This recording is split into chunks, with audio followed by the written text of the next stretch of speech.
Good afternoon, hoodies. Welcome back to the Hood Table for another The Hood Table podcast with your girl Tanya. We are going to be picking up with day 9 of the testimonies from the R. Kelly sex trafficking trial. And if you could please like the video, share the video, and subscribe to the Hood Table on your way in. If you're not already subscribed, please and thank you very much.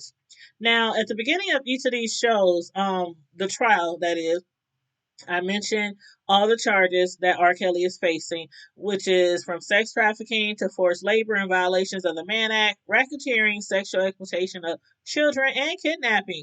And today we are going to go over what some of the things we found out from day 9 of the R. Kelly trial. Now we're going to focus on two witnesses here, one by the name of Faith and one by the name of Suzette. But we're going to speak about Faith first. Um, if you've been tuning in to the news, you probably ran across the information or details on this witness character who is calling herself Faith. Now, Faith claims that she had met the R&B star R. Kelly at a concert, and actually, she wasn't even a big fan of his. Like most of the women who met him or tried to meet him or get in contact with him were either seeking out some type of assistance for him to help boost their career, or they was just like a super mega fan, or they were attracted or wanted to be with him. But she didn't even like his music. She happened to meet him from her sister. Her sister, which was actually her older half sister, had invited her to an R. Kelly concert that happened to be in San Antonio in the year of 2017. Again, her sister was a fan of the star, but the witness was not.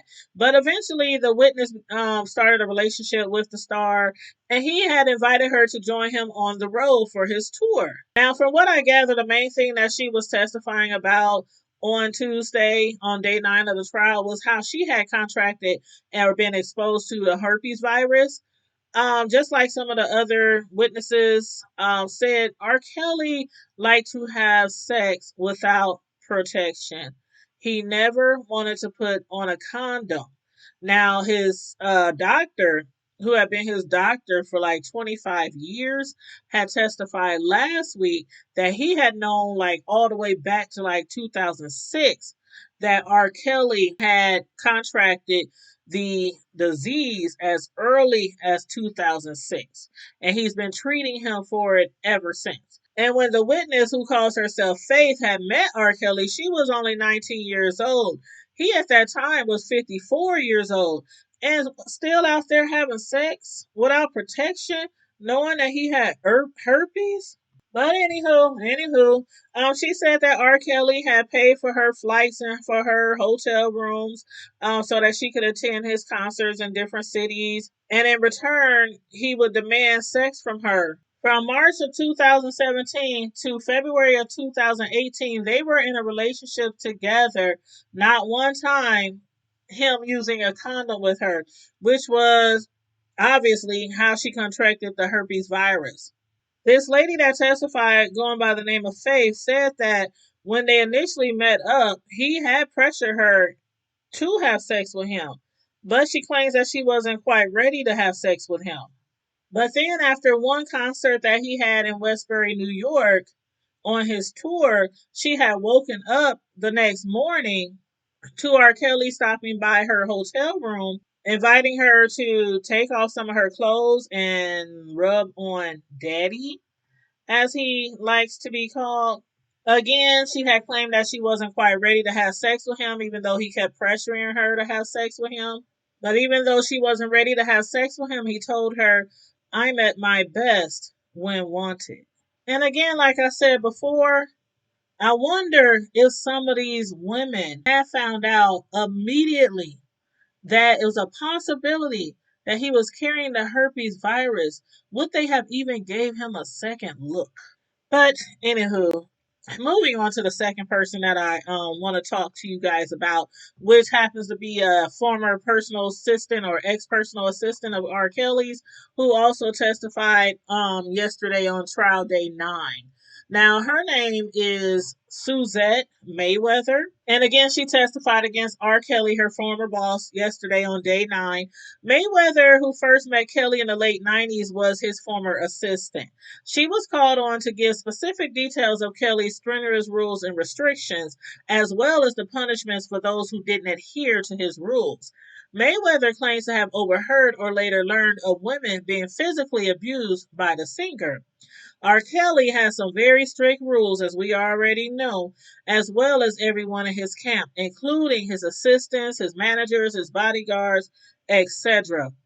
They all were actually responsible for making sure his girls never broke any of his rules. And not only have we heard of how he would punish his girls, but we've heard of how he would dock the pay of his employees as well for disobedience. The other day, Tom Arnold, one of his former employees of 8 years, had testified against his former boss. He told the jury how R. Kelly docked a week's pay from him when he wasn't able to secure a young girl to take Kelly and his girlfriends on a tour at Disney World. Mayweather and Kelly, after knowing each other for decades, came to have somewhat like a brother sister relationship. Still yet, even though she also became his personal assistant in 2015, he was very strict with her as well. She testified in court how the two of them would even get into arguments during the 16 months that she had worked for him. He would even send her on weird errands to see if she would pass his tests. One of those tests were asking her to get him a sweet potato pie in the middle of the night. She must have gone to a 24-hour Walmart because she sure came back with several frozen pies from the store. Working for him, especially at his chocolate factory recording studio in Chicago, she became very familiar with his likes, dislikes, and strange requests. Then, yesterday on the stand, Mayweather testified how her pay was once docked as well because she allowed one of his girls to leave a van to use the restroom without his permission. He didn't just dock her pay either. He also made her write an apology letter, like something you do to a small child, or to a child like in school who do something wrong and they got to go to the chalkboard and write a million times, "I promise I will not, shall not." But then another incident that she testified to was when R. Kelly had punished some of his girls for twerking at a January 4th, 2016 all-female birthday party. Mayweather told the jury that Kelly was upset because the ladies were twerking for cake. I'm gonna need some more information on that. Twerking for cake. But anyway, Mayweather also claims that the women were forbidden to speak with anyone without Kelly's permission. But I was just appalled when she said that when he would have the ladies like on an elevator, once they got into the elevator, they had to turn around and face the walls in the elevator. And when asked how many of Kelly's girls he would have that, who he would do that to, she said all of them. That's bizarre, just outlandish, some of the things that he demanded from his people or his girls. Anyway, another incident that Mayweather spoke of was how she had gotten Kelly extremely angry from her speaking to Dominique about the singer. Dominique, as some of you might know, was one of the participants in the Surviving R. Kelly series on Lifetime because she was also one of the women he was in a relationship with at the time. Dominique had come to her to speak about the singer, but he has rules. And one of those rules is that nobody is allowed to discuss his private life or his affairs with anyone inside or outside of his circle. And when he found out about their conversation, Mayweather said he became enraged. And it was to the point that even though they had a brother sister type of relationship, his anger left her shaken up quite a bit. She said she had never seen him that angry before. And of course he was upset. I mean, the things that he did to the people, he was in a relationship with or working with, was not something he needed or wanted everybody to know. And as far as those of you who might not be even familiar with Dominique or might have forgotten about Dominique, let me refresh your memory. Now, Dominique, again, she was one of the participants of the Lifetime series Surviving R. Kelly. And she was one of the friends who were invited to meet R. Kelly, along with like Azriel and Joy. Geronda had actually brought her to R. Kelly. Now, After Deronda had started hanging out with R. Kelly, he instructed her to bring along more friends. And out of all the people that my heart reached out for on that Surviving R. Kelly show, it had to be Dominique Gardner, aka Dom. That Dominique Gardner, on the first season, her mother had gone to the hotel where she was staying with Joyce Lynn. And remember at that time when her mom had went to the hotel, she was trying to bring her daughter home. But her daughter didn't want to talk to her and hadn't spoken to her in a really long time at that time. Due to R. Kelly keeping his girls isolated from, their friends and family. He would allow them to have a phone, but they could only make calls, with his permission, and they could only call the people that he allowed them to speak to. And so, because of that, her mother just knew that something was wrong, just like some of the other mothers of some of the other girls. And so what she did was, along with the assistance of the Lifetime Movie Network or Lifetime Network, she went up there. They took her up to the hotel. Her mother had the hotel call up to the room where the girls were staying to tell Dom that there was a package for her in the lobby. But Dom told the desk clerks that she couldn't come downstairs. And of course, she couldn't come downstairs. I mean, this was all recorded, by the way, on the show, on the series. But the girls couldn't bust a move. They couldn't lift a finger, eat, sleep, drink. They couldn't do anything without his permission. And so that's why she didn't come downstairs. So what happened was the Lifetime producers, the camera crew, they took Dom's mom up to the room. And as soon as Dom saw her mother, she literally freaked out because Joyce Lynn was in the other room in the hotel. And they're not supposed to communicate with other people without the singer's permission. Dom's mom was very sad. She was distraught, because she saw her daughter all shaken, upset, nervous, at the sight of them being there. And most likely because she knew that she would probably be in trouble if Kelly knew that her mother was there. But also, you could see in Dom's eyes that she really wanted to leave with her mother. She just didn't know how. But she had told her mother, y'all gotta go.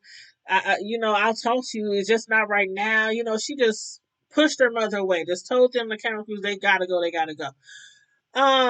Her mother then went out to the car with the camera crew. She sat back down in her vehicle. She broke down. I mean, she was crying and everything. It was so sad. And then the next thing you knew, somebody from the hotel had ran out and said, Dom's on the phone. Come to the front desk. So when her mom got to the front desk and got on the phone, Dom told her, I'll leave with you, but you got to come back later on that evening. Dominique was hoping that when her mother came back later, Joyce Lynn might be gone so that she can escape with her mom. So when her mom did come back later that evening, Dom ended up leaving with her and the Lifetime crew. And all she had with her was a bag of clothes when the crew got her up out of that hotel. Now, back in season 1 of the Surviving R. Kelly series, you might recall how Dom didn't want to have anything to do with the press, the media, the producers, the camera crew. She just wanted to be as far away from R. Kelly and back with her family. When season 2 started, she had thought about it, she had reconsidered it, and she decided to even tell her story in season 2. And we know that for years there have been rumors going around, circulating around, that R. Kelly was bisexual, allegedly. But even knowing that, I was still shocked when Dom told us that R. Kelly always wanted her looking like a boy. He would make her keep her hair shaved, keep it close cut or short cut. He had her wear boy clothes down to her boxer underwear. And if you remember, Dom was looking like a whole boy on both seasons of Surviving R. Kelly. But the thing about it though, she was actually like tomboyish. She was, she was on the tomboy side, but she wasn't, okay. Anyway, Dom's mom, who claims that Dom had lost a lot of weight, said that she was about 98 pounds at the time when they rescued her. I don't remember how much she weighed or if her mom even said how much she weighed. She just said that she was a lot bigger, before she was introduced to R. Kelly. And she expressed to Lifetime how it looked as if her daughter hadn't eaten in a long time. And that might have been true because, if they broke any of his rules, they couldn't eat. That was one of the things he would not allow them to do is to eat. But yeah, Dom also was one of the most rebellious ones. So that may have coincided, with her being disobedient, with her, down to 98 pounds, because she was like the most rebellious of the girls in the penthouse, living with R. Kelly in that hotel. And on the show, Dom had explained one of the times that they had gotten into it because of her rebellion. During the series, Don told us how at one time she was at a party with a singer, and he had told her to come here. He had summoned her, but she didn't go. She didn't want to go. She was saying she was chilling. I was sitting in a sofa, sitting on a chair or something, and she was just chilling, real comfortable. So she didn't come see what he wanted. And the next thing you knew, he must have snatched her up by her hair so hard that he pulled her hair out her scalp. And then some days later, when Dawn was combing her hair, it was just coming out in huge chunks, she claimed, on the series. And when R. Kelly asked her about it, like, what's up with your hair? She told him, you don't remember the other day when you snatched me up by my hair? You pulled my hair out. You know what this man said? Oh, that's okay. You probably look better with short hair anyway, so just shave it off and keep it off. And that was when she shaved all of her hair off and started looking more and more like a boy, dressing like a boy. And again, around that time as well, there were allegations that R. Kelly actually did bring young boys around them for them all to have sex with. And we done heard about some of that so far in the trial as well. So that's how she ended up looking like a boy for R. Kelly. Then sometime later, Joyce Lynn and Dom, they were out shopping when somebody from TMZ took a picture of them. That was actually the first time in a long time that the ladies had even been seen out in public. Dom's mother happened to be also one of the people who saw the TMZ pictures, being posted all over social media of her daughter. And around that time as well was when Lifetime had reached out to her, about the documentary. So her mother, she was like, yeah, I'm gonna do it, because her daughter, she said, was looking like distressed, sad, not happy at all. And then, like she said, she had lost a lot of weight. So she decided to participate in order to bring her daughter back home. So that is the story behind Dominique and R. Kelly. And I want to mention one thing that I believe a lot of these women had, and that was the Stockholm Syndrome. That's when people have been abused, by somebody that they love or respected for so long that they fail to see any reason to escape or try to leave that person, even though they're being repeatedly abused. They also believe that eventually the person abusing them will start treating them better if they keep loving on them and keep sticking around to be with them. Sometimes it works, sometimes it does not work. But anyway, that is about all I wanted to say today regarding to the day 9 of the R. Kelly sex trafficking trial. Again, you guys, make sure you like the video, share the video, subscribe to the Hood Table if you're not already subscribed, and please follow us on our other social media platforms like Facebook, TikTok, Snapchat, ID, IG, and our the Hood Table website, thehoodtable.com. Now for the next week, I might be like a day or two behind in my reviews or my commentary on the TV shows we watch or that I watch and review, and the R. Kelly trial, because my oldest son and his son's mother is moving um to another place, and they're gonna need me to watch the baby a little bit more than I normally watch the baby so that they can move and get all their things situated in their new place. So the reviews will still keep coming out, the TV show reviews, the R. Kelly reviews, and commentary. But again, it might be like a day or so late. If you're signed up for our monthly newsletter over at thehoodtable.com at our website, I'll try to get that out to you guys by this weekend. Check your spam if some of you do not receive your newsletter, your monthly newsletter, because some people tell me that it sometimes go to the spam. So just go to your spam, check it there. If it's there, mark it as not spam, so your email can know, to let it come through every month when I send out our monthly newsletters. And if you want to become a part of the official members of the Hood Table family. All you got to do is hit the join button next to the subscribe button on our YouTube channel. It's only $1.99 per month. If you want to get any of our merchandise, that's over on our thehoodtable.com website as well. At the top of the screen, you see a link that says store or, I think it says store or shop. And you just click on that to take you to our Teesprings where a lot of our merchandise, you can see all of our merchandise and purchase anything from over there. And in the meantime, and in between time, everybody, I hope you have a wonderful day, and a wonderful holiday, a wonderful Labor Day if I don't speak to you before Labor Day. Stay safe, be blessed, remain vigilant at all times, and always remember to keep it hood. Bye.